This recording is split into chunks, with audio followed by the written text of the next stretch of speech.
यूसुफ सवेरे पाकिस्तान में बहुत खुशामदीद। मैं हूँ शिफा यूसुफ ज़ई और मैं हूँ वैस मंगलवाला। मेरी तरफ से भी आप सबको अस्सलाम वालेकुम। खुदा का शुक्र है कि उसने हमें आज की सुबह नसीब फरमाई। और आज की सुबह का आगाज़ ये देखें 92 न्यूज़ अखबार में बड़ी अहम खबर छपी है।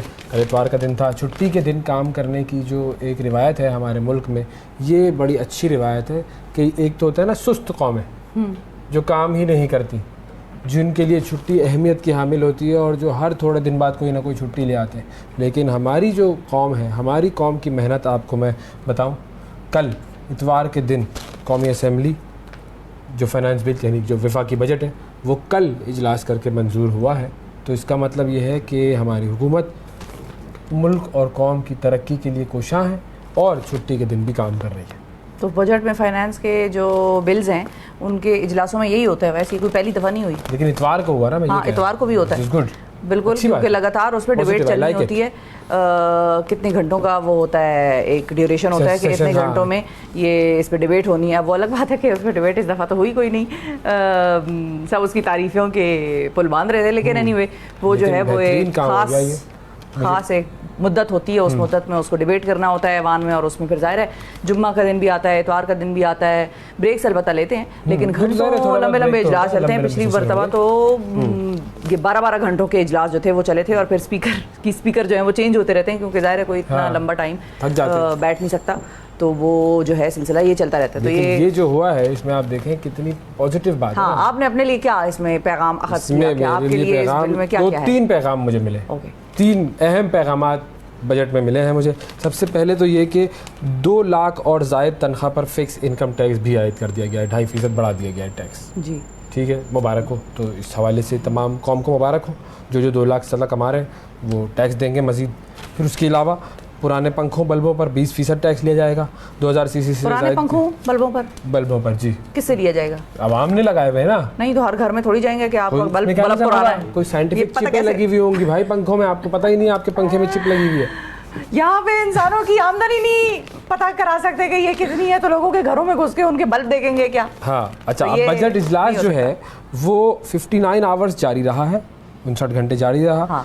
86 अरकान ने बहस की भाई। ओके ठीक है, 86 बस 86। 350 नहीं, 350 कहाँ है वो? 350 इधर उधर थे ना, अपने दूसरे काम भी तो होते। और मजे की बात ये आपको मैं देखें, बकिया सफ़ा नंबर 5 और 13 नंबर पे आप पढ़ें इसको, तो उसके अंदर लिखा है कि कौमी असम्बली से फाइनेंस बिल की मंजूरी के अमल के दौरान अराकीन की अक्सरियत ऐवान से गायब नजर आई, कोई दिलचस्पी न दिखाई। वज़ीर आज़म समेत अहम पार्लिमानी रहनुमा ऐवान से गैर हाजिर रहे। बिलावल भुट्टो साहब, आसिफ जरदारी साहब, राजा रियाज साहब, अख्तर मैंगल, अमीर होती, सब गैर हाजिर थे। और ऐवान में हुकूमती बेंचेस पर 62 लोग थे और अपोजिशन बेंचेस पर 2 लोग थे। तो टोटल 64 लोग थे। ये जिन्होंने ये कहा, यानी कि हुकूमत ने खुद ही हुकूमत का बजट मंजूर कर दिया। नहीं तो लोग थे ही नहीं, उन्होंने कहा छोड़ो क्या जरूरत है। और चलो ये दूसरी चीज़ हो गई। एक तो मैंने आपको टैक्सेस बता दिया, दूसरा मैंने आपको बता दिया कितना इंथुजियाज्म था कि कोई आया ही नहीं। इतना इंथुजियास्टिक थे कि भाई बजट पास करना है, कोई नहीं आया, चलो पास करो। और तीसरी चीज़ एक और जो बड़ी ही मतलब अलग ही कुछ चीज़ है, एक रहनुमा, एक लीडर ने कहा कि जी जो फाइनेंस बिल है इसको इस्लामी नज़रियाती काउंसिल को भी भिजवाया जाए, ताकि इसके हवाले से भी इसके ऊपर बात हो जाए कि इसके अंदर क्या कोई गैर इस्लामी चीज़ें तो नहीं, जैसे हम हर कानून के साथ करते हैं वो इम्प्लीमेंट करें, हम लोग ना करें। हाँ। तो जब उन्होंने ये मशवरा दिया तो तमाम अराकीन ने उसकी मुखालिफत की।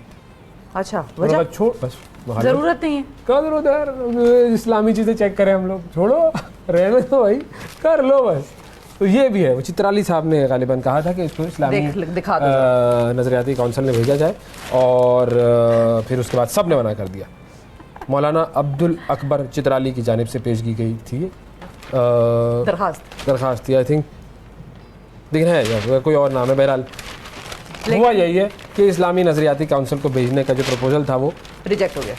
नोटिफिकेशन इज रिजेक्टेड, उन्होंने कर रहे हैं, प्रपोजल इज रिजेक्टेड। क्या ज़रूरत है बजट और ये फाइनेंस और इस्लामी चीज़ें चेक करनी है हमने कौन सा, हमारा क्या ताल्लुक? हमारा तो इस्लामी नजर नूरिया पाकिस्तान हमने बना दिया बस सिर्फ उधर तक है, नाम में है, और बाकी तो काम में तो कुछ नहीं है।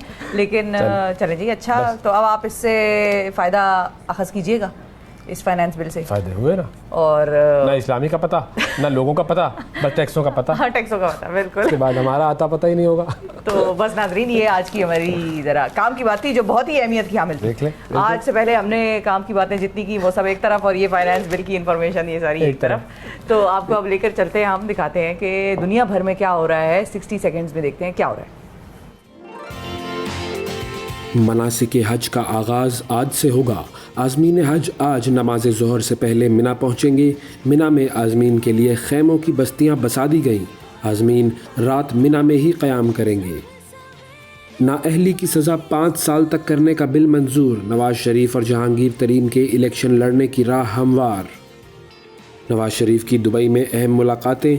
पाकिस्तान वापसी का रोड मैप तय होने का इम्कान। कानूनी टीम की तश्कील। कौमी असम्बली ने आइंदा माली साल का वफाकी बजट मंजूर कर लिया। बजट का कुल तखमीना 14,480 अरब रुपए है। रावलपिंडी इस्लामाबाद में हीट स्ट्रोक से 9 अफराद जाँ बहक। पिम्स अस्पताल के एयर कंडीशन कई माह से ख़राब। सियालकोट, नारोवाल और शेखुपुरा में आसमानी बिजली गिरने के वाक़यात में 11 अफराद जाँ बहक। इसराइल मगरबी किनारे में मज़ीद यहूदी बस्तियाँ आबाद करने से बाज रहे। इसराइली इक़दामात से अमरीकी शहरियों की जानों को ख़तरात लाहक हो गए हैं। अमरीका किसी को भी अफ़गानिस्तान के मामलात में मुदाखलत करने की इजाज़त नहीं देंगे। तालिबान अमीर मौलवी हैबतुल्लाह अख़ुंज़ादा। बेलारूस की कोशिशें रंग ले आईं। रूसी बागी वैगनर ग्रुप का दस्तों को वापस कैंपों में जाने का हुक्म। और यूरुग्वे में पानी का शदीद बहरान। एमरजेंसी अलर्ट जारी। अवाम खारा पानी पीने पर मजबूर। जी वेलकम बैक जी। आपने देखी 60 सेकंड न्यूज़, और 60 सेकंड न्यूज़ जो है वो हो गई है। तो उसके बाद हमें बात करनी है कुछ ऐसी बातें जो कि हमारे मुल्क में फैल रही हैं, माशरे में फैल रही हैं। लेकिन एक छोटा सा वक्फा लेंगे। ये भी एक अच्छा इसको ये क्यों है, टाइम आउट कर लेते हैं। एक छोटा सा वक्फा लेते हैं, वक्फे के बाद दोबारा हाजिर होकर हमारे साथ रहिएगा।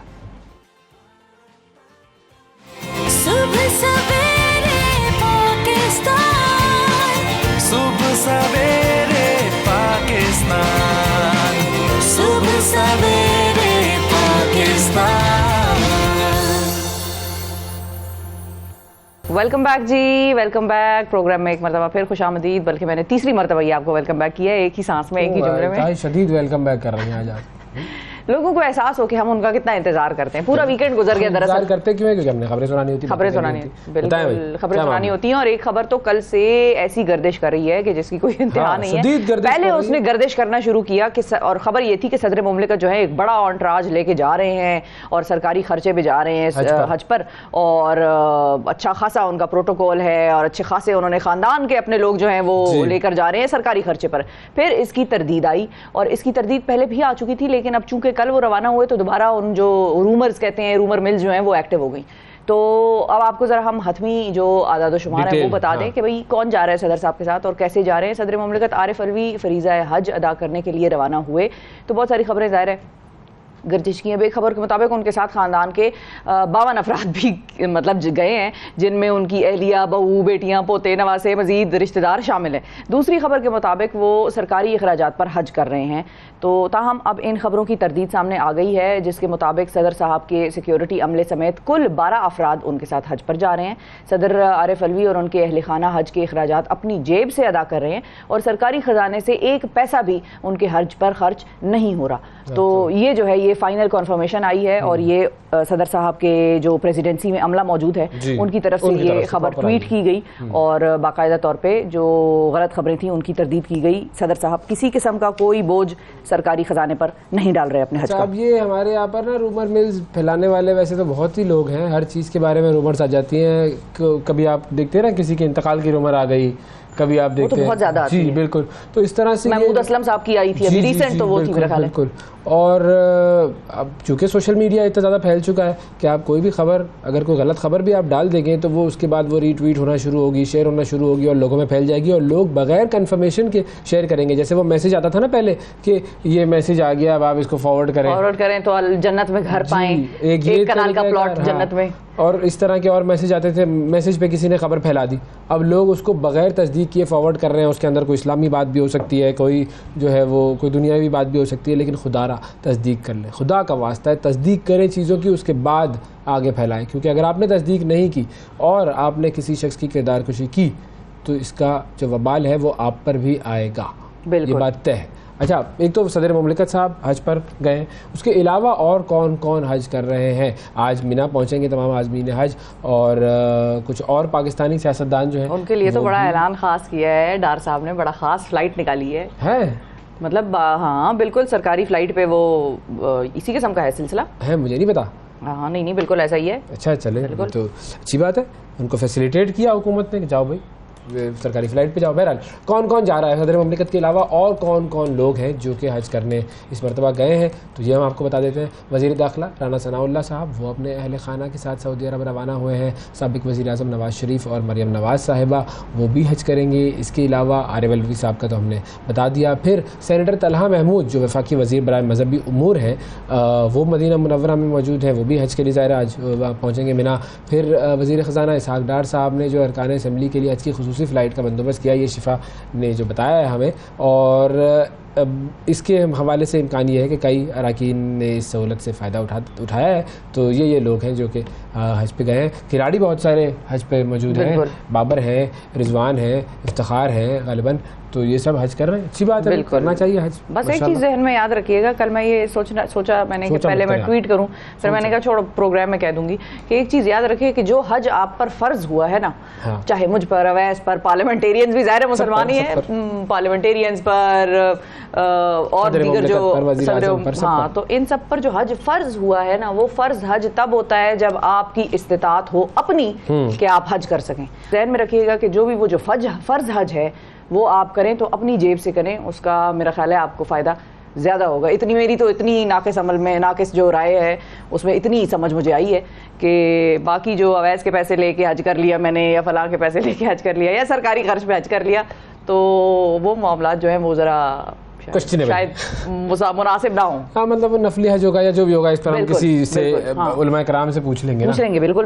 अभी तो हमारा हज का बारे में कोई राय देने की ज़रूरत नहीं है, उलमा कराम से हम पूछ लेंगे कि भाई ये हो जाता है या क्या होता है सिलसिला। लेकिन नफली हज का बिल्कुल अच्छी बात है, जिसको हज करना है करे, और अल्लाह ताला के हुजूर वहाँ पहुँचकर दुआ भी करें पाकिस्तान की। बिल्कुल इबादत कबूल हो, सारे बड़ा एक अहम फरीज़ा है। अगर आप हज पर नहीं गए हैं तो इस हज के 10 दिन होते हैं, ये बड़े अहम दिन होते हैं। 9 तारीख को रोज़ा भी रखना चाहिए, और उसके अलावा इबादतें जो हैं उनके सवाब भी बहुत ज़्यादा होता है, बहुत बड़े बाबरकत दिन है ये, तो इन पर ज़रूर अमल कीजिए। ठीक है जी, अगली खबर की खबर, हाँ वो साइंसी खबर जो है वो ये है, बड़ी इंटरेस्टिंग साइंसी खबर है वैसे, कि जो साइंसी तहकीक है ना उससे खौफनाक इंकशाफ एक हुआ है, और इंसान ने 1993 और 2010 के दरमियान ज़मीन से इतना पानी निकाल लिया है, इतना पानी इस्तेमाल कर लिया है कि उसकी वजह से ज़मीन की गर्दिश में तब्दीली वाक़ई हो गई है। ये क्या पानी ना पिए इंसान? नहीं पानी पिए बिल्कुल, लेकिन साइंसदानों के मुताबिक टिल्ट हो गई है। जी बिल्कुल, साइंसदानों के मुताबिक मैं आपको बताती हूँ कि हुआ क्या है कि इस अरसे में तकरीबन 2150 गीगा टन पानी जो है वो निकाला जा चुका है। और जो हम अगर बात करें कि जनरल जियोफिज़िकल रिसर्च लेटर्स हैं उसमें शाया होने वाली एक तहकीक है, उसके मुताबिक ज़ेर ज़मीन पानी निकालने से ज़मीन का रुख जो है वो तकरीबन 80 सेंटीमीटर मशरक़ की तरफ झुक गया है। तो ज़मीन जो है थोड़ी सी हाँ हिल सी गई। जब मैं चल रहा था तो मुझे लग रहा था कि टेढ़ा लग रहा है, लग रहा था कुछ था ये चक्कर, अब समझ आया कि ये मामला तो पानी की वजह से हुआ। तो साइंसदान इस मौजू पर मजीद तहकीकात जो हैं वो कर रहे हैं, जिसके बाद ज़ेर ज़मीन पानी निकालने और ज़मीन की गर्दिश के दरमियान ताल्लुक क्या है इसको मजीद वाज़े किया जा सकेगा और इसके असरात भी वाज़े हो सकेंगे। लेकिन आप सिर्फ एक चीज़ देखें इतनी बड़ी ज़मीन, पूरी अर्थ, प्लेनेट अर्थ, ठीक है, उसमें से पानी हमने इतना इस्तेमाल किया, कहा इनके मुताबिक ये जा रहा है कि पानी इतना इस्तेमाल किया कि वो थोड़ी सी टेढ़ी हो गई। अब चाहे वो टेढ़ी हो गई या वो सीधी हो गई या वो जैसी भी हो गई, हमें एक पल के लिए इस चीज़ का एहसास नहीं हुआ कि हम किसी टेढ़ी चीज़ पे चल रहे हैं। नहीं, मुझे हुआ, कल मैं आ रहा था, बाद में मुझे समझ में आया। वैसे आप तो सुपर नेचुरल चीज़ है ना, मैं आपकी तो बात ही और अब मैं चेक करूंगा अपनी चप्पल चप्पल का मसला था या ज़मीन का था? ज़मीन का था। लेकिन अल्लाह ताला का मैं बैलेंस की बात कर रही हूँ कि वो जो एक निज़ाम है उसमें ऊपर नीचे हो रही हैं चीज़ें, हम कर रहे हैं उनको, लेकिन अल्लाह ताला ने एक ख़ास level of gravity, level of जिसको कहते हैं ना कि वो जो रिवॉल्व करती है उसको मेंटेन रखा हुआ है। हर चीज़ अभी दुनिया की उसी तरीके से चल रही है जिस तरीके से अल्लाह उसको चला रहा था और चला रहा है। अब आगे खैर हम देखते हैं कि हम क्या क्या करते हैं और हम किस किस तरह से टक्कर लेते हैं नेचर के साथ, लेकिन फिलहाल तो और वो खतरनाक ही होगी जी बिल्कुल बिल्कुल, उसमें कोई पॉजिटिव चीज़ तो हमें नजर नहीं आ रही। लेकिन साइंस पानी में एक और खबर देता हूँ मैं आपको, साइंस की खबर जो है वो आपने चूंकि मेरी साइंस की हिस्स को जगा दिया है, तो मैं अपनी साइंस की खबरों का पिटारा खोलता हूँ। खोले बिल्कुल, मैं तो इंतजार करी। मैंने दरअसल ये चुटकुला वो ये बेसिकली ये शोशा छोड़ा इसलिए साइंसदानों वाला पानी का टेढ़ा हो कि गया। आप जरा कुछ निकल के आए, कुछ जागे, क्या हो गया आपको? अच्छा, अब आप हम सब जानते हैं कि जदीद साइंस जो है वो हर रोज़ एक नया करिश्मा दिखाती है, सब लोग हैरान होते हैं। अब ऐसा ही एक करिश्मा माजी को दोबारा तख्लीक करना है, दोबारा से लिविंग इन द पास्ट, ठीक है, बैक टू द फ्यूचर, जिस तरह सीक्वेंस बनते हैं फिल्मों के। हाँ फिल्मों के बिल्कुल सीक्वेंस बनते हैं। बिल्कुल। फॉरेंसिक के एक माहिर ने ये काम किया है। 1300 साल कबल मरने वाली एक लड़की का चेहरा फिर से तस्वीर की शक्ल में बना लिया है उन्होंने आर्टिफिशियल इंटेलिजेंस की मदद से। जी, उस लड़की का जो ढांचा था वो बेसिकली 2012 में बरतानिया का इलाका है ट्रम्पंगटन, कैसे पता नहीं उसको, मैं इधर गूगल, तो आप बताएंगे हमें। बेसिकली ट्रम्पंगटन जो है ये इलाका है उसका, ठीक है। अब ये आप चेक कर लें इसका सही जो स्पेलिंग है। तो ट्रम्पिंगटन, हाँ ट्रम्पिंगटन, बताइए मैं ट्रम्पिंगटन क्यों आ गया? वहाँ तो बोरिसिंगटन होना चाहिए, बोरिसिंगटन हो जाए, ये ट्रम्पिंगटन है। अब वो कौन है उसका, अब ऋषिंगटन होना चाहिए था, तो ये ट्रम्पिंगटन बना दिया, सुनकटन होना चाहिए। खैर ये कैम्ब्रिज के पास है एक जगह, कैम्ब्रिज जो वहाँ का मशहूर एक कस्बा है, उसको आप कह लें, डिस्ट्रिक्ट है बेसिकली, तो उसके करीब है ये। अच्छा, अब इस ट्रम्पिंगटन से इस लड़की का ये मिला था, जो बॉडी है उसकी वो मिली थी ना, उसका ढांचा मिला था। अब उसके गले में क्या था? सोने का हार था, एक सलेब भी मौजूद थी, और इस लड़की की मौत के वक्त जो है वो उम्र थी तकरीबन 16 साल, और उस लड़की की मौत हुई थी सन 600 से तकरीबन सन 700 के दरमियान। ये बेसिकली बताया जाता है कि इन 100 सालों के दरमियान उसकी मौत हुई थी, और गालिब इम्कान ये है कि वो जनूबी जर्मनी से बरतानिया आई थी। तो मुझे लगा आप कहने लगे हैं कि और गालिब उसको देख चुके थे। मुझे कसम से एक सेकंड के लिए ये लगा कि आप कहने लगे हैं कि और गालिब उसको देख चुके थे और गालिब ने अपनी शायरी उसके लिए। मैं हैरान सी हो गई, मैं भाई ये बरतानिया की खातून कहाँ, गालिब कहाँ, वो खातून किधर, फासला कितना? 1200 साल पहले की बात हो रही है, सन 600 से 700। तो नाज़रीन ये है गालिब इम्कान, बिल्कुल ये गालिब शेर नहीं, शायर नहीं। ये लड़की आई थी बरतानिया, उसका वहाँ पे इंतकाल हुआ, और अब जो है वो आर्टिफिशियल इंटेलिजेंस की मदद से उसका जो फेशियल रिकंस्ट्रक्शन है वो किया गया। नहीं भाई, मैं तो नहीं चाहती कि मेरा बाद में हो, मेरा बाद में कोई बनाए। क्यों बनाए? मास्टरपीस तो एक ही होता है दुनिया में। अच्छा जी, चलो ठीक है जी। ये तो फिर बाद में ये कॉपियां बनती हैं, तो मैं भाई नहीं चाहती कि मेरा लोग याद कैसे करेंगे? एक शिफा थी, तस्वीरें लगाएं, हाँ। तस्वीरें इस्तेमाल करें, मेरे प्रोग्राम है, आप हैं, हम हैं, तो प्रोग्राम की क्लिप्स चलाएं बेशक, हाँ। लेकिन ये नहीं कि मुझे निकाल के बना के वो तस्वीर बना आर्टिफिशियल इंटेलिजेंस से बनाई है ना, उस वक्त थी नहीं सारी चीजें, ये आप नहीं भाई, फिर भी मैं नहीं चाहती मेरी इजाजत नहीं ओरिजिनल। दी है शिफा ने। अगर साइंसदान इस बारे में कुछ सोच रहे हैं तो please sorry.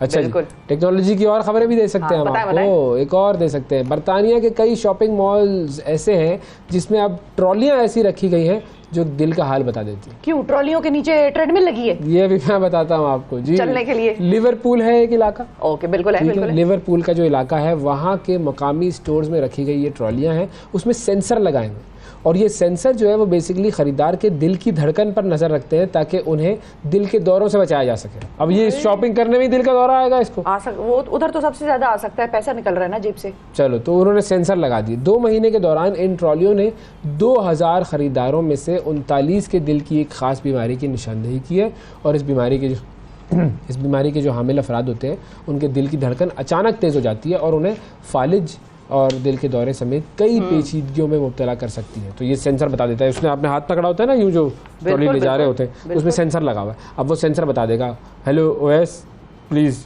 Take care of your heart, take care of your heart. तो वो इस तरीके से साइंसी इन्होंने मैकेनिज्म बनाया। क्या बात है भाई, कमाल, जबरदस्त। कैसी कैसी चीजें कर रहे हैं नाजरीन। हाँ, लेकिन बेहतरीन काम हुआ, बेहतरीन काम हुआ है, बिल्कुल। सुबह सवेरे पाकिस्तान, सुबह सवेरे पाकिस्तान, सुबह सवेरे पाकिस्तान। Welcome back. सुबह सवेरे पाकिस्तान में एक मरतबा फिर खुशामदीद। वज़ीर आज़म का नेशनल इनोवेशन प्रोग्राम, उसकी तकरीब हुई कुछ दिन पहले और उसके अंदर बड़े यंगस्टर्स ने शिरकत की। उन्होंने बड़े इनोवेटिव आइडियाज़ दिए और उसके फाते साद गफरान साहब आज हमारे साथ मौजूद हैं, जो कि वज़ीर आज़म के नेशनल इनोवेशन प्रोग्राम के विनर हैं। अब उनका प्रोजेक्ट क्या था और किस वजह से उन्हें इस प्रोजेक्ट पर इनाम दिया गया और कितना इनाम दिया गया, ये सारी बातें और उस इनाम का वो करेंगे क्या, ये भी हम पूछेंगे। अस्सलाम वालेकुम साद।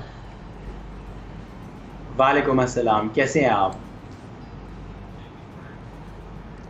बिल्कुल ठीक, बहुत शुक्रिया साद, आपने वक्त निकाला। सबसे पहले तो ये ज़रा नेशनल इनोवेशन प्रोग्राम जो है इसके बारे में बताइए, ये क्या प्रोग्राम था और कैसे आपने शिरकत की इसमें?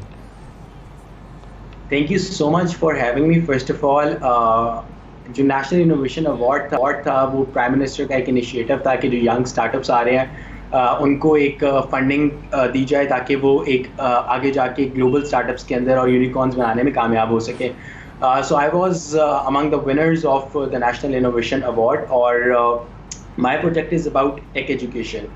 पाकिस्तान में unemployment is one of the main issue and the biggest challenge right now. हमारी 65 मिलियन यूथ जो है वो अनएम्प्लॉयड है। दूसरी तरफ अगर हम ख़वातीन पॉपुलेशन की बात करें, so we have about 101 million women population, जिसमें से 67 मिलियन वुमेन के पास हमारे पास डिजिटल एक्सेस टू इंटरनेट है। लेकिन ये हम लोग ब्रिज को गैप नहीं कर पा रहे, राइट? सो हम लोग एक ट्रेनिंग मॉड्यूल्स लेकर आए हैं जिसमें आर्टिफिशियल इंटेलिजेंस है, इंटरनेट ऑफ थिंग्स है, ब्लॉकचेन है, क्वांटम कंप्यूटिंग है, और हम लोग इन नई फ्यूचर टेक्नोलॉजीज़ की ट्रेनिंग के अंदर जो कि वर्थ ट्रिलियंस ऑफ डॉलर्स है, इसमें बच्चों को ट्रेन करते हैं। और once a student is graduated from our platform, तो हम लोग उनकी अपनी रिमोट प्लेसमेंट पार्टनर्स के पास, जिसमें हमारे पास turing.com है, जिसमें हमारे पास माइक्रोसॉफ्ट है, जिसमें हमारे पास मिडिल ईस्ट एंड दुबई की कंपनीज हैं, एज वी पार्टिसिपेटेड इन जाइटेक्स। सो हम उनको वहाँ पर ग्लोबली प्लेस करवा देते हैं और आपने कहीं जाना नहीं होता, आपने अपने घर से बैठ के ही काम करना होता है and you will earn in dollars. अच्छा, बिल्कुल तो अब ये जो आप प्रोग्राम है टेक एजुकेशन, जी टेक एजुकेशन के हवाले से जो आपका ये प्रोग्राम है, ये तो इसने कितना इनाम जीता इस नेशनल इनोवेशन प्रोग्राम से? जी, हमें जो प्राइम मिनिस्टर शहबाज शरीफ की तरफ से अवार्ड मिला है वो 1 मिलियन रुपीस का अवार्ड मिला है for the national innovation award. ठीक है। अच्छा, और अब इस इनाम से आप अपने इनिशिएटिव में या इनोवेशन का जो ये आपने एक प्लान बनाया है, उसमें किस तरह से इस इनाम को आप इस्तेमाल करेंगे, किस तरह से बाकायदा तौर पर इसका आप आगाज़ करने लगे? अच्छा, सबसे पहले तो हमने ये प्लेटफॉर्म लॉन्च किया नवंबर 2021 के अंदर। अभी तक आज की डेट में हम लोग 6000 से ज़्यादा बच्चों को ऑलरेडी इन टेक डोमेन्स के अंदर एजुकेट कर चुके हैं, राइट? और इसमें से 1200 से 1300 लोग हैं जिनको ऑलरेडी प्लेसमेंट्स मिल चुकी हैं। और मैं ये बताते हुए बड़ी खुशी महसूस कर रहा हूँ कि जो हमारा prime minister national innovation award के 250 टॉप सेलेक्टेड कैंडिडेट्स थे, उसके अंदर से 10 स्टूडेंट सिर्फ यूनिवर्सिटी के थे। आई मीन कि ये किसी भी यूनिवर्सिटी से ज़्यादा प्रोपोर्शन था हमारे पास जो हम टेक एजुकेशन दे रहे हैं, क्योंकि हम एंटरप्रेन्योरियल माइंडसेट के ऊपर भी फोकस करते हैं। सो ये जो अब ग्रांट हमें मिला है 1 मिलियन रुपीज़ का, इससे हम लोग इसको एक्सपैंड करने जा रहे हैं। हम लोग अभी पाकिस्तान के as we are an e learning platform, तो हम पाकिस्तान के वैसे ही डिफरेंट इलाकों में हैं, लेकिन अभी भी हमारी जो रीच है इन एरियाज़ ऑफ खैबर पख्तूनख्वा या बलूचिस्तान वो बहुत कम है as compare to areas like Lahore, Islamabad, Karachi वगैरह, राइट? तो अब हम अपना फोकस करने लगे हैं रिमोट एरियाज़ के ऊपर, और हमने अपने टेक्नोलॉजी प्लेटफॉर्म को इतना मोबाइल कर दिया कि अगर किसी का लो बैंडविड्थ 3G इंटरनेट भी है, तो हमारा प्लेटफॉर्म जो है वो उनकी एजुकेशन को, उनकी सब चीज़ों को रन कर सकता है। अच्छा, अब ये जो आपका जो प्लेटफॉर्म है, इस प्लेटफॉर्म पर लोग कैसे रजिस्टर हो सकते हैं और ये प्लेटफॉर्म उनको तालीम देने के कितने पैसे लेता है उनसे? क्या कोर्सेज़ की अलग अलग फीस है या कोई एक लॉन्ग टर्म प्लान होता है, एक लॉन्ग टर्म प्रोग्राम होता है? बिल्कुल। सो हमारे पास 3 तरह के प्रोग्राम्स हैं। एक होती है हमारे पास मास्टर क्लासेस, वो होती है हमारे पास 1 दिन की, और वो हम आपको 5 घंटे में एक पूरी technical domain, for example blockchain है, उसका हम पूरा का पूरा ओवरव्यू आपको 1 दिन के अंदर दे देते हैं। उसके अंदर हमारे पास एक होती है लॉन्च स्ट्रीम, वो हमारे पास 2 मंथ्स की स्ट्रीम होती है और उसके अंदर हम आपको जॉब रेडी बना देते हैं। उसके बाद हमारे पास होती है स्पेशलाइज स्ट्रीम। स्पेशलाइज स्ट्रीम के जितने भी कोर्सेज हैं हमारे पास सर्टिफाइड फ्रॉम माइक्रोसॉफ्ट होते हैं और उसमें हम आपको स्पेशलाइज कर देते हैं। इन सारी प्रोग्राम्स की फी चार्जेस अलग हैं। आप सिंपली ये कह रहे हैं स्टूडेंट्स जिन्होंने भी इस प्लेटफॉर्म पे एनरोल करना है कि वो www.adversity.com.pk के ऊपर जाएं।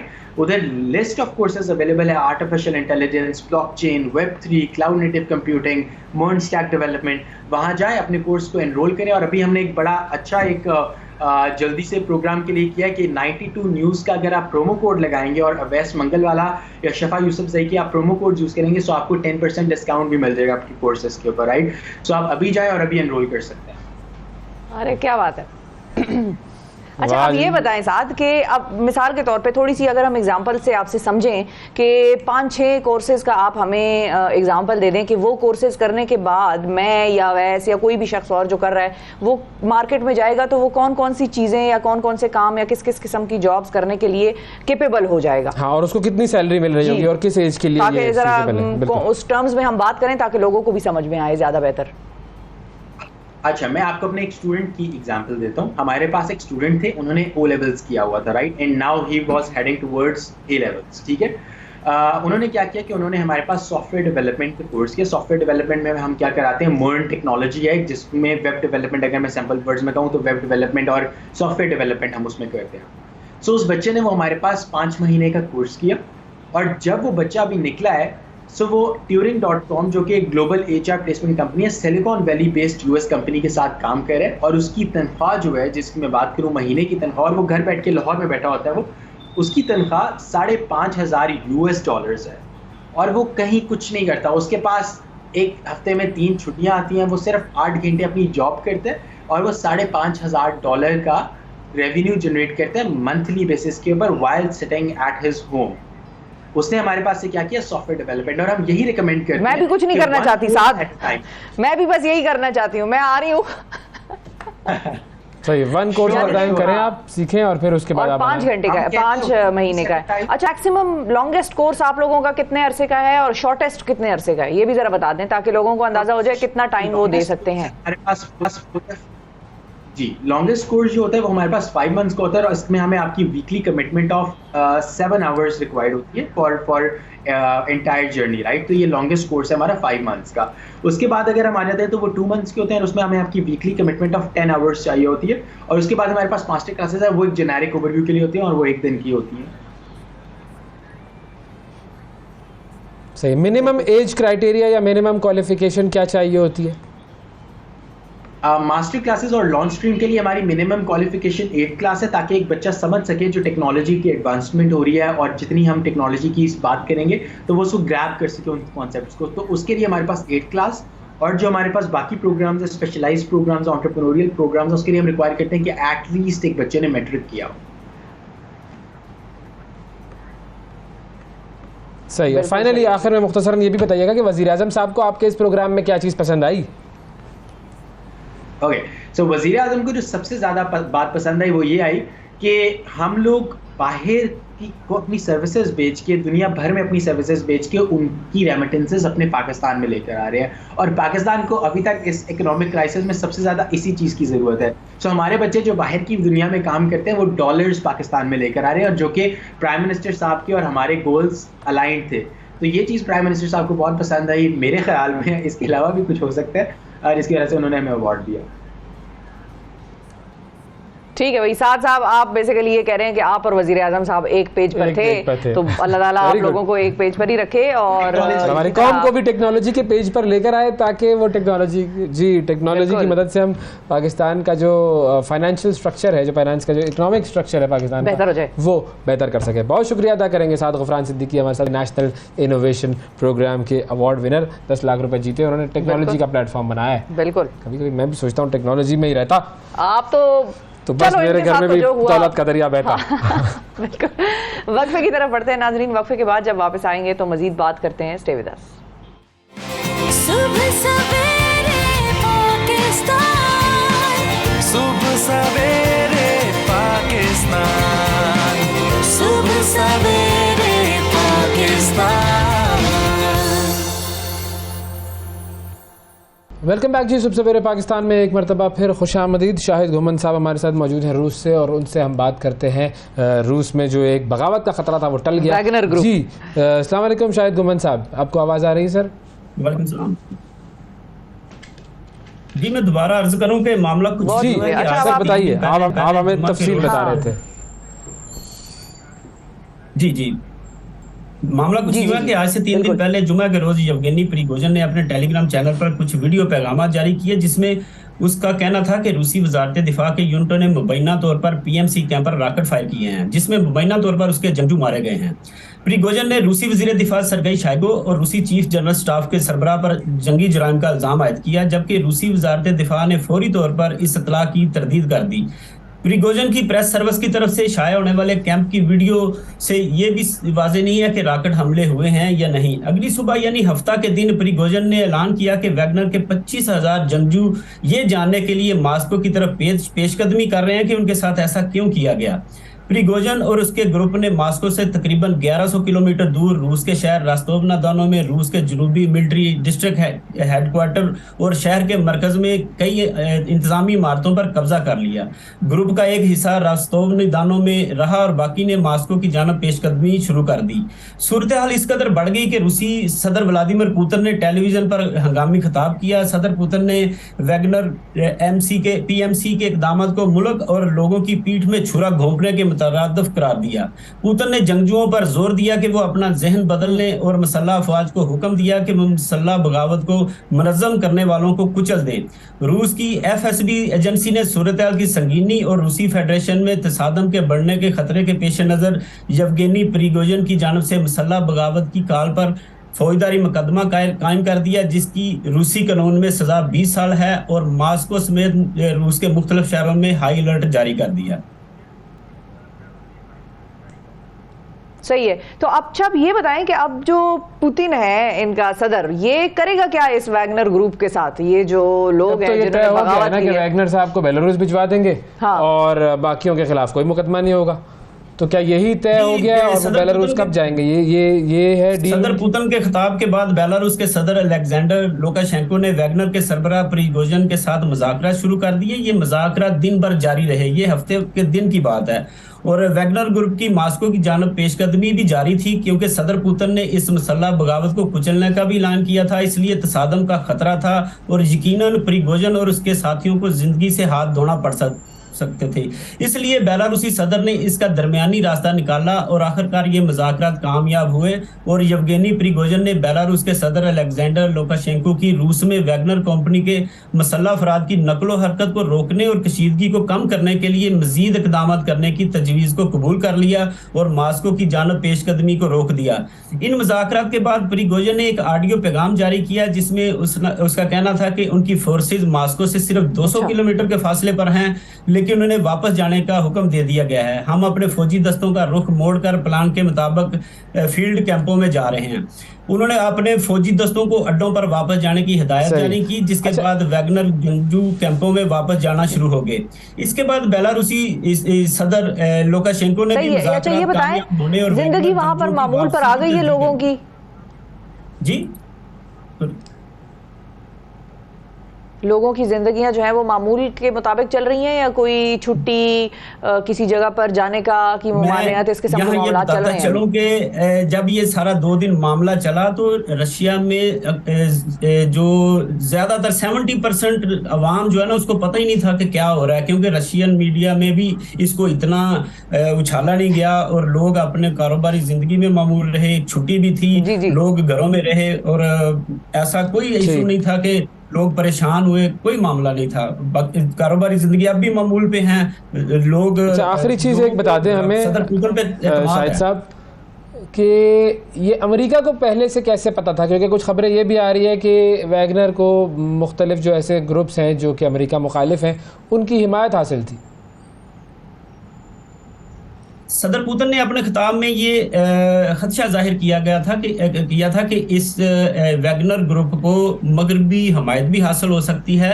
लेकिन जैसा मैंने अर्ज किया कि जो वैगनर ने खुद साख्ता एक इल्ज़ाम रूसी वज़ीर दिफा पे लगाया और इसको बुनियाद बना के जो है ना उसने मॉस्को की तरफ पेशकदमी की। लेकिन इसकी तहकीकात अब होंगी और जो मुज़ाकरात हो चुके हैं और इसको एक रास्ता दे दिया गया है कि वैगनर जो प्रिगोजन जो सरबराह है प्रिगोजन ये बेलारूस चला जाएगा और इसके जो जंगजू हैं जो जिन्होंने इस बगावत में हिस्सा नहीं लिया इसको प्रिगोजन के अहकामात मानने से इनकार किया है। दिमित्री पेस्कोव जो रूस के सदारती तर्जमान हैं उन्होंने ऐलान किया है कि इनको रूसी वजारत दिफा के साथ मुआहदा करके इनको रूसी फौज में शामिल कर लिया जाएगा।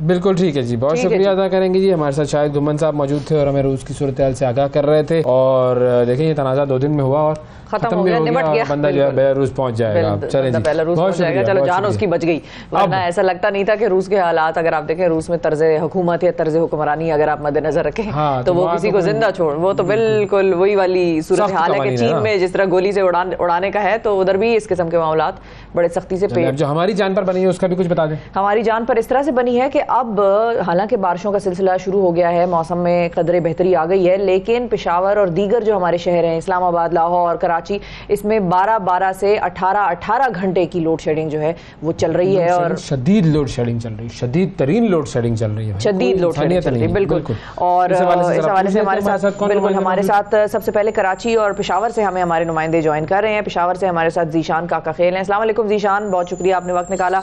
और कराची से हमारे साथ शिराज अहमद हैं। अस्सलाम वालेकुम शिराज, आपका भी बहुत शुक्रिया। सबसे पहले कराची से आगाज करते हैं कि बताइए शिराज क्या सूरत हाल है कराची में, कितने घंटे की लोड शेडिंग हो रही है और कितनी ऐलानिया है और कितनी गैर ऐलानिया है? जी बिल्कुल, इस वक्त कराची में सूरत हाल हमें काफ़ी ज़्यादा ख़राब दिखाई दे रही है क्योंकि एक तरफ शहर कायद में हब्स और गर्मी की फ़िज़ा कायम है। बादल तो मौजूद हैं लेकिन बारिशें हुई नहीं हैं जिसकी वजह से गर्मी की शिद्दत काफ़ी ज़्यादा महसूस की जा रही है और दिन के औकात में जो लोड शेडिंग का दौरानिया है वो भी काफ़ी ज़्यादा बढ़ गया है। अगर इलाकों की बात की जाए तो मुख्तलिफ इलाकों में 12 से 14 घंटे एलानिया लोड शेडिंग की जा रही है, जबकि गैर एलानिया लोड शेडिंग का तो कोई टाइम ही मुख्तस नहीं है। कई इलाकों में तो फॉल्ट और मरम्मती काम के नाम पर पूरा दिन जो है वो बिजली बंद कर दी जाती है जिसकी वजह से शहरी हमें काफ़ी ज़्यादा परेशान दिखाई दे रहे हैं और ना दिन के औकात लाइट होती है ना रात के औकात लाइट होती है और ऐसे में शहरी हमें काफ़ी ज़्यादा परेशान दिखाई दे रहे हैं। इलाकों की अगर बात की जाए तो सरजानी, मलीर, शाह फैसल कॉलोनी, नॉर्थ कराची, नाता खान, महमूदाबाद, इसके अलावा सदर और गार्डन के मुख्तलिफ इलाकों में जो लोड शेडिंग का दौरानिया है वो काफ़ी ज़्यादा बढ़ गया है। इसके अलावा लियारी और इसके इतराफ़ के इलाके भी लोड शेडिंग से बहुत ज़्यादा हमें मुतासिर दिखाई दे रहे हैं। 12-12 घंटे की जो लोड शेडिंग है वो शहर के मुख्तलिफ इलाकों में देखी जा रही है। शहरियों की जानिब से ये मौक़िफ़ इख्तियार किया जा रहा है कि एक तरफ के इलेक्ट्रिक की जानिब से भारी भरकम बिल जो है वो उन्हें भेजे जा रहे हैं। 20 से 25 हज़ार रुपये कमाने वाले शख्स का घर का बिल 15-15 हज़ार रुपये भेजा जा रहा है और ऐसे में जहाँ बिजली नायाब है शहर कायद में वहीं भारी भरकम बिलों से भी शहरी जहनी अजियत का शिकार हो रहे हैं। यही हुकूमत से मुतालबा कर रहे हैं कि फौरी तौर पर लोड शेडिंग के दौरानिए को कम किया जाए, जबकि मौसम भी इस वक्त शहर कायद में सख्त गर्म हमें दिखाई दे रहा है। ऐसे में शहरियों की जानिब से ये मौक़िफ़ इख्तियार किया जा रहा है कि फौरी तौर पर लोड शेडिंग का खात्मा किया जाए ताकि उन्हें कुछ रिलीफ मिल सके। साथ ही साथ स्कूलों की भी छुट्टियां हो चुकी हैं, घरों में जो बुजुर्ग हैं वो भी काफ़ी ज़्यादा हमें लोड शेडिंग से परेशान दिखाई दे रहे हैं, बच्चे भी बहुत ज़्यादा मुतासिर हैं। लेकिन कराची में एक और बड़ा मसले का मामला है, अगर आपके घर पे गलत बिल आ गया और आपको लगता है कि जो आपने बिजली कंज्यूम की है उतना बिल नहीं है, उससे ज्यादा आया हुआ है, तो अब आप कंप्लेन करेंगे, ठीक है। अच्छा, मजे की बात ये, आपने कंप्लेन किसको करनी है? जाके जो हुकाम है, जो हुकाम को नहीं, जिसने आपको बिजली दी और जिसने बिल भेजा उसी से आप कंप्लेन करेंगे ना जाके। जाहिर है, वो खुद ही तहकीक करता है और वो खुद तहकीक करके फैसला करता है कि नहीं तो अथॉरिटी होगी ना, अथॉरिटी जो के इलेक्ट्रिक है, हाँ, उसको आप कंप्लेन करेंगे और के इलेक्ट्रिक का जवाब अक्सर क्या होता है? नहीं जी बिल्कुल ठीक है, बिल्कुल जो करना है कर लें। तो अब जब आप जिस शख्स के ऊपर आप इल्ज़ाम लगा रहे हैं कि सर आपने मेरे साथ गलत किया है, उसको ही आप कह रहे हैं सर प्लीज़ इसको चेक कर लीजिए, वो क्या कहेगा? मैंने तो कभी गलत नहीं किया आपके साथ, मैं तो बिल्कुल सही बिल भेज रहा हूँ। तो ये होता है कराची में। अच्छा, पेशावर की तरफ जाते हैं जी। जीशान काका खेल साहब, सर कुछ बताएं सूरत हाल क्या है? कोई कराची वालों को आप पेशावर से कोई बिजली भेज सकते हैं या पेशावर में अपनी बिजली का काल पड़ा हुआ है? जी अवैस, बहुत शुक्रिया। यह भी कराची से जो सूरत हाल है वो कुछ मुख्तलिफ नहीं है। पेशावर समेत खैबर पख्तूनख्वा के मुख्तलिफ अजला में जो है 18 घंटों तक लोड शेडिंग का सिलसिला जारी है। शहरियों का यही कहना है कि हर बार उनके साथ वादे किए जाते हैं, बड़े बड़े दावे किए जाते हैं कि इस बार लोड शेडिंग नहीं होगी, लेकिन इस बार भी वही मामूल के मुताबिक लोड शेडिंग का सिलसिला जारी है। अगर पेशावर की सूरत हाल को देखा जाए, जो शहरी इलाके वहाँ पर 6 से 8 घंटों तक बिजली गायब रहना मामूल बन गया है, जबकि मज़ाफ़ाती इलाके जो है वहाँ 18 घंटों तक बिजली गायब रहती है, जिसकी वजह से पानी नापेद हो गया है। लोगों को काफ़ी ज़्यादा मुश्किलात का सामना है, ख़ुसूस तौर पर घरों में जो ख़वातीन हैं, बच्चे हैं और जो बीमार हजरात हैं, उनको काफ़ी ज़्यादा मुश्किलात का सामना करना पड़ रहा है। एक जानिब जो है सूरज आग बरसा रहा है, 42 और 45 डिग्री तक दर्जा हरारत पहुँच चुका है, तो दूसरी जानिब बिजली नहीं होती। तो ये सूरत हाल है न सिर्फ पेशावर की बल्कि खैबर पख्तूनख्वा के मुख्तलिफ अजला में बिजली लोड शेडिंग के बायस लोगों को काफ़ी ज़्यादा मुश्किलात का सामना है। जिस तरह बिजली होती ये बताएं, बिल कैसे आ रहे हैं? ठीक ठाक आ रहे हैं बिल? हाँ बताएं ना, बिल कितने कितने आ रहे हैं, कैसे कैसे आ रहे हैं? बिल अच्छे आ रहे हैं? बिल मजा आ रहा है? बिल को देखकर जो है ना लोगों के होश जो है उड़ जाते हैं और यही कहा जा रहा है कि बिजली दी नहीं जा रही और बिल इतने बड़े बड़े बेच दिए जाते हैं कि उसको देखकर बंदा परेशान रह जाता है, क्योंकि लोगों का यही कहना है कि अब तो ईद भी आने वाली है, गोश्त को जो है संभालना भी मुश्किल होगा। अक्सर औकात जो मज़ाफ़ाती इलाके हैं, यही हमने देखा हर साल के वो गोश्त जो है ज़ाया हो जाता है, क्योंकि बिजली होती नहीं है, कोई और मुतबादिल इंतज़ाम उनके पास होता नहीं है।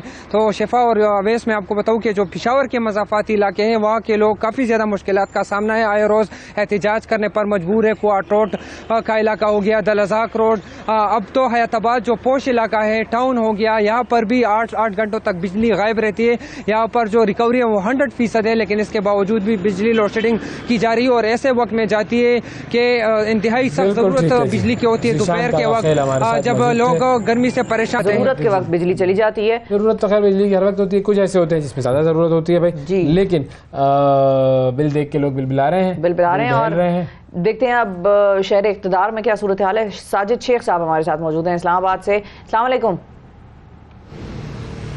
वालेकुम अस्सलाम। जी साजिद साहब बताइए क्या सूरत हाल है? शहर इक़्तिदार है ये, तो इधर तो बिजली की सूरत हाल ज़रा बेहतर होनी चाहिए, नहीं? अमीर अमीर लोग रहते हैं, बड़े बड़े बिल भी दे सकते हैं। जी देखिए, बिल्कुल रावलपिंडी, इस्लामाबाद, जुड़वा शहरों में जिस तरह के लोड शेडिंग की सूरत हाल है वो किसी से ढकी छुपी नहीं है, क्योंकि एक तो लोड शेडिंग है और एक गैर एलानिया लोड शेडिंग है। ये दोनों मुख्तलिफ चीज़ें हैं, मगर चूँकि इसमें इस वक्त कोई डिफरेंस रह नहीं गया। आवाम खासी परेशान है, क्योंकि ये बताया जाता है कि 3 से 4 घंटे की लोड शेडिंग की जाएगी और उसके अगर हम हक़ाइक़ पर जाएँ तो ये 10 घंटे से ज़ायद की गैर एलानिया लोड शेडिंग जो है वो की जा रही है और इसका सिलसिला जो है बतदरीज जारी है और अब भी जारी है, क्योंकि गुज़श्ता रात से हमने देखा कि बारिश हुई, मौसम बेहतर भी हो गया, मगर उसके बावजूद भी बिजली की जो गैर एलानिया लोड शेडिंग है वो जारी है।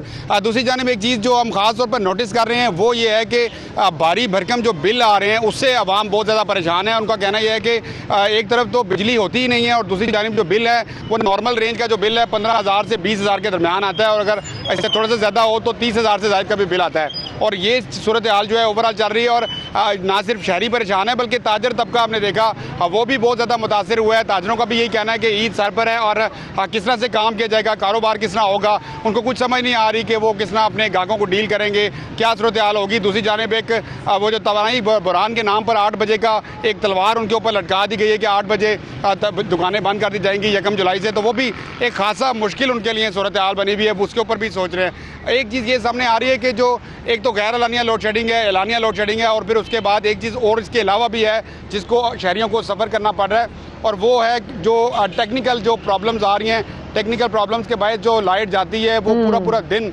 कुछ बाजी फॉल्ट आ गया और देही इलाकों में पूरा दिन वहाँ पर नहीं होती। जी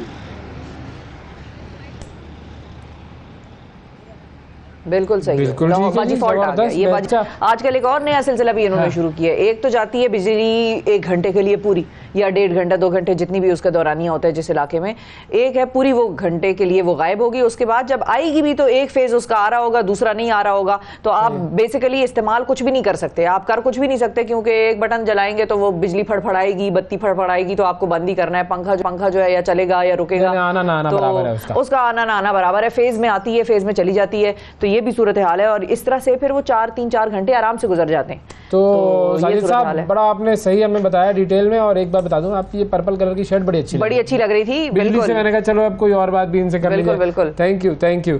अच्छा जी, अब हम क्या करते हैं, वक्फा ले लेते हैं। बिल्कुल वक्फा लेकर और फिर जब हम वापस आएंगे तो कुछ जरा मजीद बीमारियों वगैरह के ऊपर भी बात कर लेंगे। मानसून में बीमारियां जो हैं, अभी गोश्त का सीजन आने लगा, यानी कि ईद आने लगी है, तो लोग गोश्त भी खाएंगे, बारिशें भी हो रही होंगी, तो ये आपको जरा हम बताते हैं कि क्यों एहतियात करनी चाहिए मानसून प्लस गोश्त कंजम्पशन। तो इस पे हम बात करेंगे आपसे एक छोटे से वक्फे के बाद।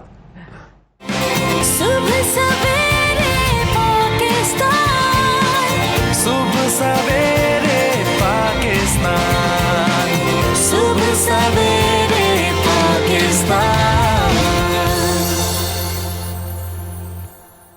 वेलकम बैक जी। 1972 में कनाडा ने पाकिस्तान को अपना पहला जौहरी बिजली घर जो है वो तामीर करने में मदद की। ताहम बाद में चीन ने इस मैदान में पाकिस्तान का साथ देना शुरू किया, और हाल ही में चीन के साथ होने वाले मुआहदे के तहत चश्मा के इलाके में जौहरी बिजली घर तामीर किया जाएगा, और इस प्लांट पर 4.8 अरब डॉलर के अखराजात होंगे, और इससे 1200 मेगावाट बिजली पैदा की जा सकेगी।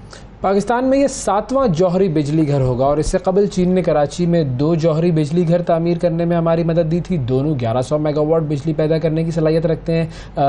K2 और K3 के नाम से तामीर होने वाले जो 2 बिजली घर हैं उन पर 10 अरब डॉलर की लागत आई थी। अब पाकिस्तान में जो हालिया लोड शेडिंग है उसके तनाजुर में बिजली पैदा करने के ज़राए बढ़ाना ज़ाहिर बहुत अहम हो गया। और इस नए मुआहदे की बिजली पैदा करने के अलावा क्या अहमियत है, क्या पाकिस्तान ने अपना वज़न चीनी पलड़े में भी रख दिया है, इस हवाले से हम बात करेंगे। हमारे साथ मौजूद हैं जी ब्रिगेडियर रिटायर्ड आरिफ। अस्सलाम वालेकुम सर। जी वालेकुम अस्सलाम। बहुत शुक्रिया सर, आपने वक्त निकाला। सबसे पहले तो थोड़ा सा इस बिजली घर की अहमियत पे बात कर लेते हैं, और पाकिस्तान और चाइना के दरमियान जो ये कोलैबोरेशन अब होने लगी है इस तनाजुर में, इसको आप किस तरह से देख रहे हैं, कितना ये हमारे लिए इम्पोर्टेंट है? और एक सवाल मेरा आपसे ये भी होगा कि इतने बिजली घर लगते हैं और लग रहे हैं, उसके बावजूद बिजली नापैद है, ऐसा क्यों है? मतलब मैं अभी जो चंद दिन पहले करोट के इलाके में गई थी, जहां पर पाकिस्तान और चाइना के सीपेक के तहत पहला हाइड्रो पावर प्लांट प्रोजेक्ट लगा है, और उनका कहना ये है, वो जो नंबर्स मुझे दे रहे थे, उनका कहना ये था कि 20 लाख लोगों के लिए ये जो है बिजली पैदा करने के लिए काफी है। उसके बावजूद लोगों के मुल्क में 20 लाख नहीं, इस्लामाबाद और पिंडी के इलाके की वो बात कर रहे थे, तो उसके बावजूद यहाँ पर 8-8 घंटे की लोड शेडिंग है। तो खैर बहरहाल इस जौहरी पावर प्लांट पे आते हैं, पाक चीन के दरमियान जो अब ये होने लगा है। देखें शफा, बात यह है कि ये एक बहुत इम्पोर्टेंट है। न्यूक्लियर एनर्जी पावर जो है ये बहुत चीप भी होती है और बहुत सिक्योर भी है। मैंने रिसेंटली कैनोक जो कराची न्यूक्लियर पावर प्लांट मैंने यहाँ खुद विजिट किया, उन्होंने विजिट कराया था, और जो कैनेडियन है वो तो तकरीबन अब रिडंडेंट है, उसको डिसमेंटल करने का प्रोसेस स्टार्ट हो गया है।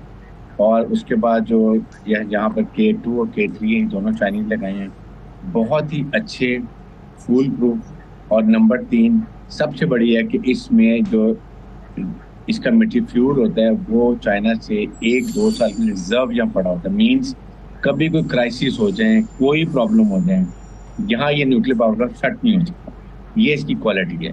लाइक वाइज चश्मा 1, 2, 3, 4 अब ये 5th लग रहा है। जन्म सर्व के अपने 2-3 लगे थे, वो सब की कैपेसिटी है 300 मेगावाट, 3.4 मेगावाट के करीब है। इसकी पहली दफा जो 1200 मेगावाट के लगा रहे हैं, तो वो 4 के बराबर में ये अकेला जनरेट करेगा, ये है। लेकिन इसके साथ इम्पोर्टेंट बात देखिए, इतने एक्सपेंसिव जो हम लगाते हैं, आप ये बताइए कि आपको पता है कि गिलगित बल्दिस्तान सिर्फ अगर वहाँ पर हम हाइड्रो पावर इलेक्ट्रिक करें, जो छोटे डैम बना के 1 लाख मेगावाट बिजली हम जनरेट कर सकते हैं, and on the price of 3 to 4 rupees पर unit. Imagine there is a political जो है ना विल होना चाहिए हम। यस, और इसके साथ लाइक वाइज केपीके में भी इसी तरह ये, अगर हम वहाँ, क्योंकि वहाँ पर तो आपको इतना पानी आता है प्रेशर से, उसका यूज में मैंने 12 NLA कमांड की, जिसके 2 निशाने हैदर हैं, कैप्टन करण शेर और वो हवलदार लालिक जान। वहां पर हम खुद उस वक्त जनरेट कर लेते थे। आप पानी ब्लॉक करते हैं, वो स्टार्ट कर ले, छोटी छोटी चीजें वो लगाए हुए प्लांट्स और जनरेट हो जाती है। लेकिन जहां आपके पर्सनल और बिजनेस इंटरेस्ट होंगे ना, वहां आपको मुल्क के इंटरेस्ट की परवाह नहीं है। ये हमारे मुल्क में कर्ज है। अगर आप केपीके में और गिलगित बल्तिस्तान में जनरेट करें और उसको मेन ग्रेड में, you play hell with it, no requirement, that's a issue. बिल्कुल।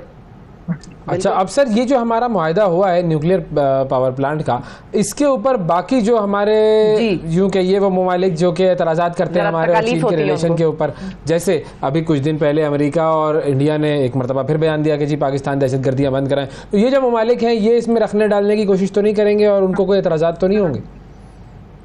बिल्कुल करेंगे भी, तो परवाह नहीं करनी चाहिए, इसलिए कि ये it is open to international atomic energy commission, they can come and inspect. 2-3 साल में भी आपको याद हो एक वो आए थे पाकिस्तान में विजिट करने के लिए, और क्या यूएन कराई हुआ था कि जी वो आ रहे हैं आपके न्यूक्लियर को चेक करने के लिए, वो कैप करने के लिए। हालांकि वो दे काम 4 साल में वो विजिट करते हैं, और उसका मकसद ये होता है कि ये इससे नॉट, ये nuclear radiation is very good for treatment के लिए। ये न्यूक्लियर है शुआएं, इनसे बड़ा सख्त ट्रीटमेंट पेशेंट का इलाज किया जाता है। ये आपके हॉस्पिटल यहाँ पर बड़े अच्छे ये काम कर रहे हैं, इसलिए ये इसकी ड्यूअल रिस्पांसिबिलिटी, इसके रिसर्च ऑफ सीड्स उसके अंदर बड़ा आप इसको इस्तेमाल करते हैं। It is multipurpose use. The only thing is कि we need to utilise all the thing which are available in this field. 4.58 billion से अगर आप ये लगा रहे हैं, तो साथ आपके रिसर्च टीम, आपके मेडिकल सेंटर, हॉस्पिटल, इनको भी फायदा होना चाहिए। हमारी प्रॉब्लम जो होती है कि हम एक साइड पे करके बाकी चीजें भूल जाते हैं। इट इज और बहुत सस्ती बिजली है, it is just like hydro power की तरह की है। इसमें भी आपको 4-5 रुपए की बिजली मिलती है, जबकि आप ये जो आप थर्मल लगा रहे हैं या आप दूसरे प्लांट लगा रहे हैं, वो आपको इतनी एक्सपेंसिव पड़ती है। IPPs आप देख लें जो वो कॉन्ट्रैक्ट किए हुए हैं, जिनमें आपने ये कॉन्ट्रैक्ट किया हुआ है, आप इस्तेमाल करें ना करें, डॉलर पे पेमेंट करेंगे, तो इनको छोड़ के go for hydro power plant और न्यूक्लियर पावर प्लांट। और इसमें कोई इतराज नहीं है कि कमर्शियल यूज है, it is open to inspection by international atomic energy commission.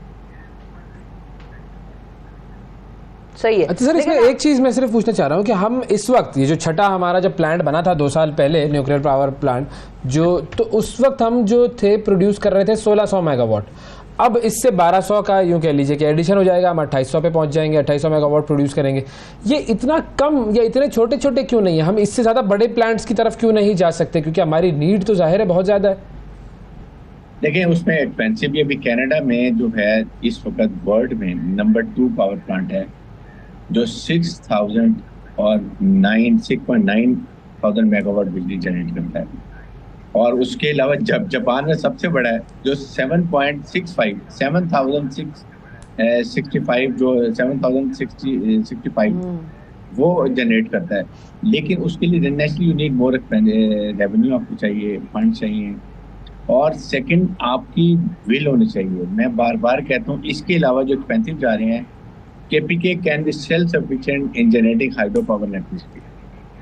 Gilgit Baltistan can be very conveniently अपने आप चल करके। सर वो तो पूरा कराची से लेके घारो तक का कॉरिडोर है विंड के लिए। वो हमारा जो कोस्ट लाइन है, विंड पर हम हमेशा सुनते आए 50,000 मेगावाट वहाँ से प्रोड्यूस हो सकता है। वो आज तक शायद 1000 ही होगा मेरे ख्याल में वहाँ पर प्रोडक्शन उसकी, तो हम उसके ऊपर काम ही नहीं कर रहे। विल तो है ही नहीं हमारे पास।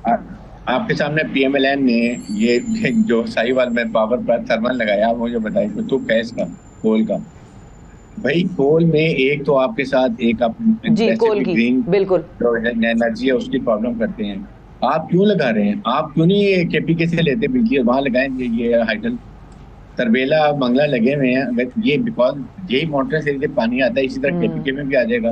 गिलगित बल्तिस्तान में इतने रिवर्स हैं, इतने आप जनरेट कर सकते चलते हैं, स्टोर करें, पानी को चलाएं, लेकिन वो सस्ती बिजली हमें ये बिजनेस पर आपकी जो वल्चर हैं ये आपको छोड़ेंगे तो करेंगे ना। आपको तो उन्होंने एक्सचेंज किया हुआ है। आप एक डिसीजन ले नेशनल लेवल पे, जी वी डोंट वांट आईपी। आपकी इस वक्त कैपेसिटी 44,000 मेगावाट बिजली जनरेट कर सकते हैं। रिक्वायरमेंट 29 के जनरेट आप कर रहे हैं 18-19 हज़ार, क्योंकि आपके फ्यूल नहीं है, आपके पास डॉलर नहीं है, you don't have foreign exchange, these are the issue. But आपकी इंडस्ट्री कैपेसिटी पे भी नहीं चल रहा जी। कराची में आप हाल देखें, लोगों का यकीन करें, 22 घंटे पे 1-2 घंटे की बिजली आती है कुछ जगहों पर। क्या ये इंसान है, एनिमल्स हैं? हुकूमत, ये मैं बात करता हूँ कि आप जब कहते हैं जी फलां ने ये कर दिया, फलां चोर है, ये जो भाई आप बताएं आपकी परफॉर्मेंस क्या है? What are you doing for the country? क्या आपने आने के बाद आवाम के लिए कुछ किया? क्या आपने उनको कोई रिलीफ दी? आपने इन्फ्लेशन कम की, आपने डॉलर कम किया, फ्यूल कम किया? This is the issue. हम बातें सिर्फ आवाम को टेंशन डाइवर्ट करती हैं। अच्छा, वो सारी बातें ब्रिगेडियर साहब आपकी बिल्कुल ठीक है, लेकिन एक सवाल यहाँ पर ये भी है कि क्योंकि ये पाक चीन का आपस में मुआहिदा हुआ है, अब हम पिछले कुछ अरसे से ये भी सुन रहे हैं कि भाई पिछले दौरों में या पिछले अदवार में सीपेक पे कोई काम नहीं हुआ, सीपेक के प्रोजेक्ट्स लो गए। अब क्या ये प्रोजेक्ट जो है खास तौर पर, और जाहिर है ये एक अलग लेवल की अहमियत का हामिल है, तो क्या ये मुकम्मल होने के तरफ जाएगा या ये भी दरमियान में कहीं लटक जाएगा? कोई प्रॉब्लम्स हो जाएंगी, कोई बयानात का तबादला इधर उधर से हो जाएगा, कोई नाराजगियां तो नहीं आ जाएंगी इसमें भी? शिफा देखें, एक तो ये 100% पॉजिटिव फेज जरूर हुआ। चाइनीज ने पहले भी कराची में भी बनाए हैं K2, K3, और अब वहाँ पर ये 5th वो बना रहे हैं यहाँ पर, और वो चारों मिला के जितनी कैपेसिटी होती है इसकी एक ही चश्मा 5 की होगी। सेकेंड ये कि देखिए हमारे मुल्क का डायकोटमी क्या प्रॉब्लम ये है कि, और पिटफॉल सिस्टम क्या है कि हमारी गवर्नमेंट जब चेंज होती है सारा चेंज होता है। आपके नेशनल लेवल से कॉन्ट्रैक्ट्स, नेशनल लेवल के जो इश्यूज होते हैं इनको कभी चेंज नहीं होते हैं। अगर ये अभी ये 4.8 बिलियन का लग रहा है, चाहे PMLN आए, चाहे पीपल्स पार्टी आए, चाहे PTI, हुसोएवर कम, ये चीजें चेंज नहीं होनी चाहिए। ये एक प्रिंसिपल होना चाहिए बात, और ये ब्यूरोक्रेट की रिस्पॉन्सिबिलिटी होती है कि वो कहेंगे ये नेशनल इशू के हैं, ये चेंज नहीं होंगे। ये दैट हमारा प्रॉब्लम है कि जब आती है हर चीज खत्म, जीरो से start, so you remain on zero all the time. बिल्कुल जी, बहुत शुक्रिया अदा करेंगे नाजरीन। ब्रिगेडियर हारिस नवाज हमारे साथ मौजूद थे और बता रहे थे, हमें उस डील के हवाले से एक्सप्लेन कर रहे थे जो पाकिस्तान और चाइना के दरमियान हुई है न्यूक्लियर पावर प्लांट के हवाले से। अब देखते हैं, अल्लाह करे ये पाया तकमील तक पहुंचे, अच्छी तरीके से कामयाब हो और हमें कुछ बिजली नसीब हो। एक वक्फे की तरफ बढ़ेंगे, वक्फे के बाद जब वापस आएंगे तो बात करेंगे गैस्ट्रोएंट्रोलॉजिस्ट से, और जो मैदे की बीमारियाँ हैं मानसून और गोश्त से जो ट्रिगर हो जाती हैं उन पर हम बात करेंगे। Stay with us.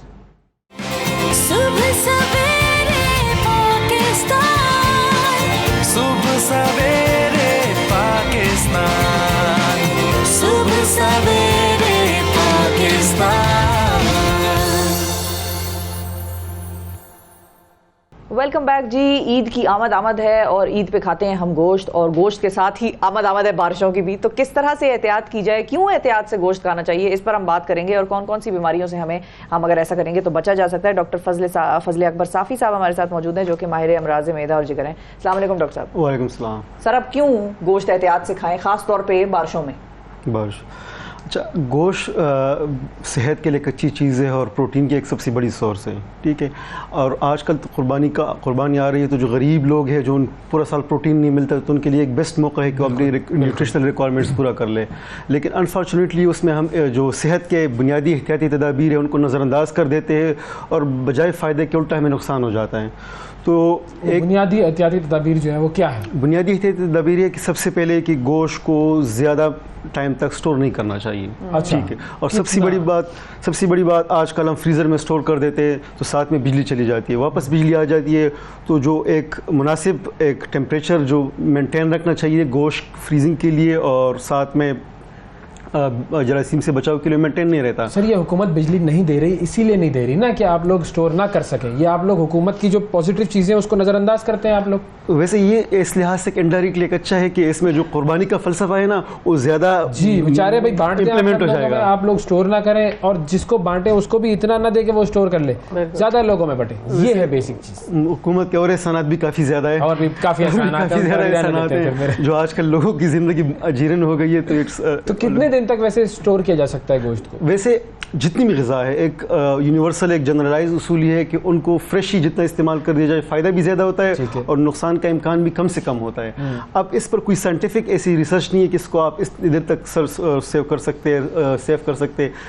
सेफ जब हम करते हैं तो उसमें मुख्तलिफ केमिकल्स डालते हैं, उनको आर्टिफिशियली हम मैनिपुलेट करते हैं, प्रिजर्वेटिव्स। सो फिर भी वो लॉन्ग टर्म में सेहत के सलूक इतना वो नहीं करती। अच्छा, अब चूंकि बारिशें हो रही हैं, बारिशों की कुछ अपनी खास बीमारियां हैं जो कि बारिशों के सीजन में फैलती हैं, हैजा वगैरह है और इस किस्म की, और फिर जब मैदे की बीमारियां हैं जो गोश्त से फैलती हैं या गोश्त को प्रॉपरली ना पकाया हुआ हो या ना उसको सफाई की हुई हो उससे फैलती हैं, और इन दोनों मामलात को जब मिला देते हैं तो ये बीमारियों का जरा हमें बताएं कि बारिशों से क्या फैलता है, किस किस्म की बीमारी लाहक होती हैं, और गोश्त से भी।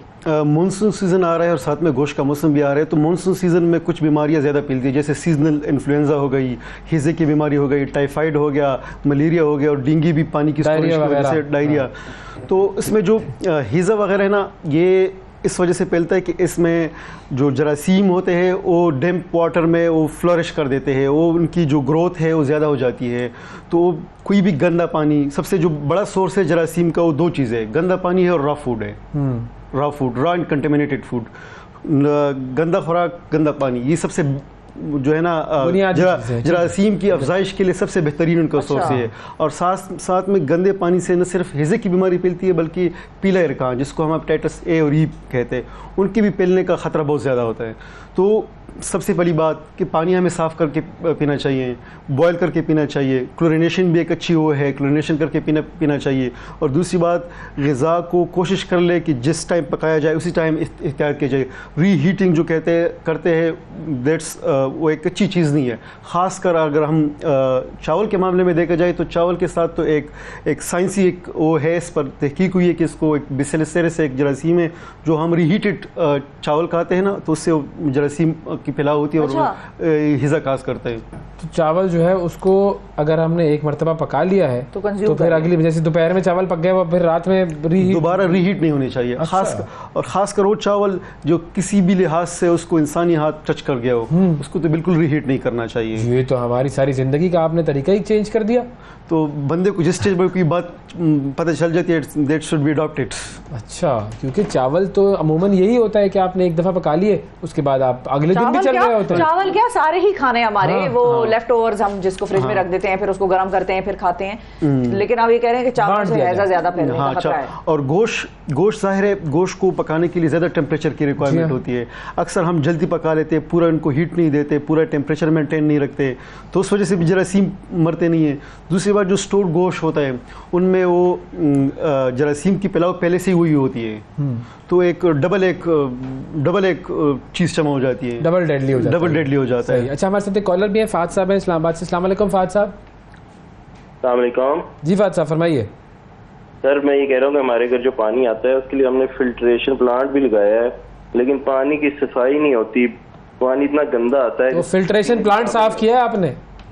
वो भी साफ करवाया था, लेकिन फिर भी पानी थोड़ा टाइम ही गुजरा। फिल्टर प्लांट जो लगाते हैं।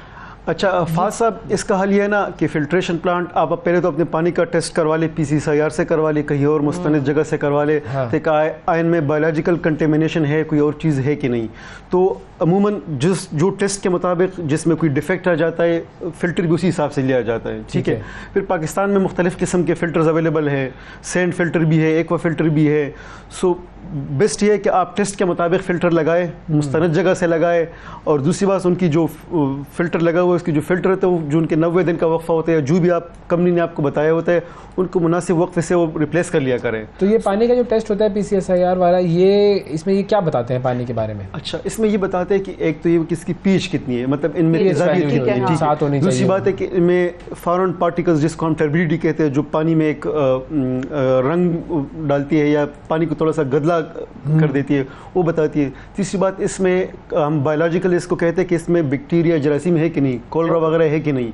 सो अगर ये चीज़ें हैं तो वी शुड अवॉइड इट, मतलब हमें इसकी ट्रीटमेंट इसकी उसकी तरफ प्रिवेंशन की तरफ जाना चाहिए। अच्छा, अब जो मिसाल के तौर पर अगर PCCIR का पानी का टेस्ट करवाया और उसमें बताया कि भाई इसमें कुछ प्रॉब्लम है, जी, तो क्या वो पानी सिर्फ पीने के लिए ही इस्तेमाल करना गलत होगा या फिर बाकी चीज़ें जैसे बर्तन धोने के लिए, हाथ धोने के लिए, फिर किसी तौर पर इस्तेमाल ना किया? नहीं, वैसे जनरलाइज बात की जाए तो पीने के लिए तो मुनासिब नहीं होगा, जो बाकी चीज़ है उसके लिए तो मुनासिब होगा। लेकिन अगर हम ठीक ठाक फिल्टर लगाया जाए तो उससे वो हार्ड वाटर रिमूव हो जाता है, तो जो हमारे कपड़े धोने के काम है वो भी थोड़ा सा कम पानी में हो सकता है, कम जाग की ज़रूरत होती है। सो ओवरऑल एक जो वाटर की रिक्वायरमेंट है ना कम हो जाती है, और हम क्योंकि हमारे पास एक क्वालिटेटिव वाटर आ जाते हैं, मोर इंक्रीजिंग क्वालिटी। ठीक है। अच्छा, अब मिसाल के तौर पे हमने वो अवॉइड और प्रिकॉशनरी मेजर्स तो ले लिए हैं, अब कोई बीमार हो जाता है तो बेसिकली डायरिया हो गया किसी को या हैजा हो गया, तो वो फिर क्या करे? डॉक्टर के पास जाए। चीजें ऐसी हैं जो कि एहतियाती तदाबीर उस वक्त ले जब बीमारी हो गई है, बीमार हो गए। बिल्कुल। जो हेज़े की जो सबसे बुनियादी इलाज है उसको हम ORS कहते हैं, ओरल रिहाइड्रेशन साल्ट, क्योंकि हेज़े में पानी और नमकियात दोनों की कमी हो जाती है। जो ORS आम बाज़ार में मिलता है, घर में भी बहुत की ज़रूरत बना सकते हैं, उसमें ये नमकियात और पानी का एक मुतनासिब अंदाज में मिलाया हुआ होता है। तो जब आप ORS लेते हैं, जो हेज़े की ज़रिए से आपसे पानी खारिज होता है वो उसकी रिप्लेसमेंट हो जाती है, क्योंकि तकरीबन 90 से 90% जो हेज़ा है वो बग़ैर किसी दवाइयों के ठीक हो जाता है। आप किसी को एंटीबायोटिक को मुस्तनद डॉक्टर के और कल्चर टेस्ट के बगैर एंटीबायोटिक का इस्तेमाल नहीं करना चाहिए, क्योंकि इसके और भी नुकसान आते हैं।